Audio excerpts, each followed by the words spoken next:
Hi guys, thank you all for tuning in to Big Mama Story Time. Story time! Please don't forget to like, share, comment to my page. Here we go. Hi guys, thank you all for tuning in to Big Mama Story Time on today. So today I will be reading to you guys the Little Book of Classic Tales. This book is small, so I'm hoping you guys can see real good. I do have it up and close so y'all can see. So the first book is Rupunzel. As you see, it has 4 books up in here. Ricky of the Tough, Thumbelina, and the Fisherman and his wife. These books are a little bit older, so the stories may be a little bit different from Disney. Okay, guys? So this is Rupunzel going to be the first one. Okay? So let's get into this, guys.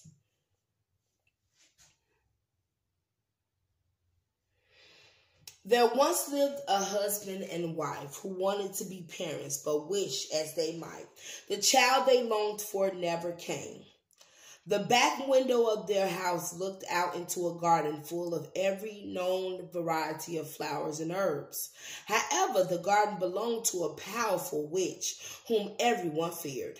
One day, the wife stood at the window looking down into the garden when she noticed a bed of purple flowers called rampion, or Rupunzel. She knew that this kind of flower was not only beautiful, but that it could also be eaten, and she longed to have some. But despite her growing desire for it, she knew the witch would never give her any, so she grew sad and pale. Her unhappiness troubled her husband. "What is the matter, my dear?" he asked. "The rampion," she said, pointing to the flowers in the garden. "It looks so wonderful. If I can't get some to eat, I just don't know what I'll do." It tormented her husband to see her this way. Finally, he resolved to find a way to get her some rampion from the witch's garden, whatever the cost. Okay, see, this is the problem, okay? First, I just want to pause it. You don't just demand yourself to be able to come into somebody's garden and get something that is not yours. That is not right, and you definitely don't supposed to go and steal into someone else's garden. That's not right, guys. Don't do this. But this is an old tale. I just want to put this out here. That night, he climbed over the wall into the garden, and he's stealing. It's not right to steal, guys. Gathered a handful of rampion and brought it to his wife. She used it to make a salad and devoured it hungrily. Her husband prayed that his wife's appetite had finally been satisfied. But by the next day, his wife's craving for rampion had only worsened. Her husband realized he had no choice. He would have to go back to the garden for more.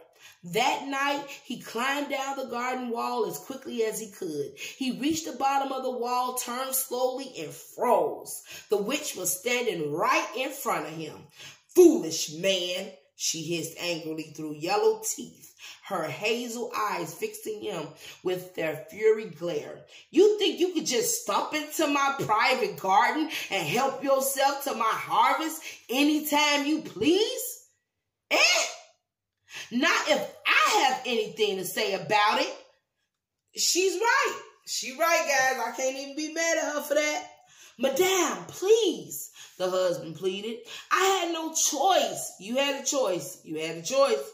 My wife needed rampion, and I feared what would happen if I failed her." "What will happen? She gonna kill you? Come on now, man. You just went to go steal from this woman's garden." "I'm sorry, guys. Let's get into this." The witch squinted at him for a moment, sizing him up. "Very well," she said finally. "If your wife craves these flowers as much as you say, then you may take as much as you like." Uh-oh. She held up a gnarled finger and added, "On one condition." "Anything," the husband promised. "You will give me your firstborn," the witch commanded. "It will be well cared for, I assure you." Uh-oh. Okay. Grateful to have been spared her wrath, the husband quickly agreed to the witch's terms. Soon after, the couple learned of the reason for the wife's cravings, she was with child and gave birth to a baby girl. Upon hearing this, the witch arrived at the couple's cottage. She demanded they give her the child as promised. Reluctant but fearful, they handed her over to the witch. She named the baby Rupunzel for the very thing the wife had craved. Then the witch promptly took her away. As the years passed, Rupunzel grew into the most beautiful child anyone had ever seen. When she was 12 years old, the witch took her deep into a forest and locked her away in a tower that had no entrance or stairs, only a window near the top. Whenever the witch was returned to the tower, she would stand beneath the window and call out, "Rupunzel, Rupunzel, let down your hair."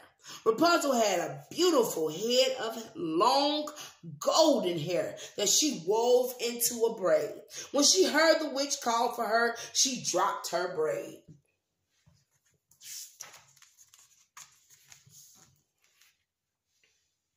Out the tower window, her hair would fall to the ground, and the witch would use it to climb up. One day, the prince rode his horse through the forest when suddenly he stopped and listened.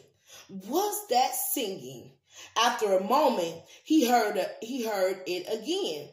The most beautiful singing voice he'd ever heard. He followed the voice to the witch's tower. He looked up and saw Rupunzel standing in the tower window.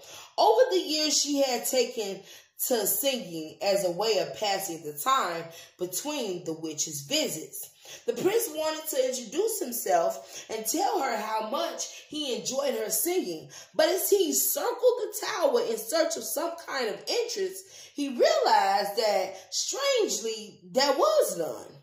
He rode home in sadness, unable to think of anything but the girl. He soon made a daily ritual of riding back into the forest to listen to her, always careful to stay out of sight. One day, as the prince listened to her sing, he saw something stirring in the forest. It was the witch. He watched her approach the tower, gaze up at the window, and shout, "Rupunzel, Rupunzel, let down your hair." He stared in disbelief as her golden braid tumbled down and unfurled before the witch, who grabbed hold of it and scaled up the tower wall to the window. Seeing all of this, the prince had an idea. "Ooh, you sneaky prince." The next day, as soon as the witch had left the tower and was out of sight, the prince walked to the same spot beneath the window and, doing his best imitation of the witch's haggard growl, cried out, "Rupunzel, Rupunzel, let down your hair." Soon enough, Rapunzel's braid fell down, and the prince took hold of it and began to climb. When he reached the top, Rapunzel was startled to see a man and not the witch. "Please don't be frightened," the prince said. "I mean you no harm. I was riding through the forest and heard you singing, and I just had to meet the girl to whom this beautiful voice belonged." They talked for hours, and before long, Rapunzel lost her fear of him. Then he asked if she would be willing to take him for her husband.